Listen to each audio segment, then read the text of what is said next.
Hali zenu jama, mambo vipi? Wazima wote? Sisi huku kijua kimewaka asubuhi hii, unajua tena. Hapa tupo tumepoa kidogo, baadaye tutaelekea mambo ya mzigoni. Bana, sikilizeni. Pale kwenye live tumejifunza mambo yote ambayo mtu unaweza ukayajua, ukasafiri mpaka ukafika Ulaya na maisha yako yakakaa vizuri bila hata kumtegemea mtu, bila kuhostiwa na mtu. Njooni pale mjifunze. Maana tangu jana tumeanza kujifunza, ambayo hili somo tunataka kuliweka kabisa kwenye daftari ili kila mtu ajue safari na amwelekeze mwenzake. La kwanza, tumejifunza namna ya kuandaa dokumenti zote zinazohitajika ubalozini. Tukajiandaa namna utakavyojibu maswali ya ubalozini. Tukajiandaa namna utakavovaa siku ya kuondoka na sheria zinasemaje ya poti, vitu gani havitakiwi ndani ya ndege, vitu gani unatakiwa ubebe. Tumeshaviandika na tumejifunza vyote, tumeviandaa. Tukajifunza namna utakavofika Ulaya, address utakazofikia.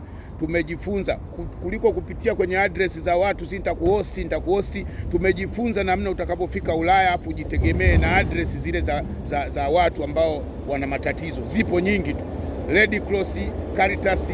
Ukienda pale kwenye zile ofisi utapewa sehemu ambayo unaweza ukaenda kulala, utapewa huduma ya chakula mpaka mavazi. Kwa hiyo tumejifunza zote hizo. Njooni pale kwenye grupu, yote nimeyashare mle, watu wataandika, nimeshayaelezea vizuri kabisa. Tumejifunza mpaka utakapoingia ndani ya ile nchi, namna utakapoomba ukimbizi, namna utakapojibu maswali ya kikimbizi, tumejifunza. Njooni, yote hayo yapo. Pia tumejifunza na namna utakapojibu wewe ambaye mtu ambaye utakuwa umejipiga kwenye nchi ambayo hujaombea visa.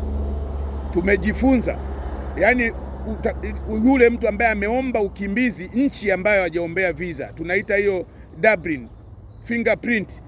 Yani kwa mfano umepata visa ya Ufaransa alafu unaenda kuomba ukimbizi Ujerumani, utajibu vipi kule Ujerumani? Tumejifunza, kwa sababu ni hatari sana. Sasa hivi vijana wengi wanarudishwa kwa ajili ya hiyo kitu.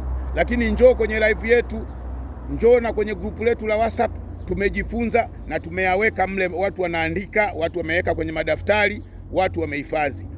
Tunataka tuhakikishe hakuna wizi wa maagenti, watu wanajisafirisha wenyewe.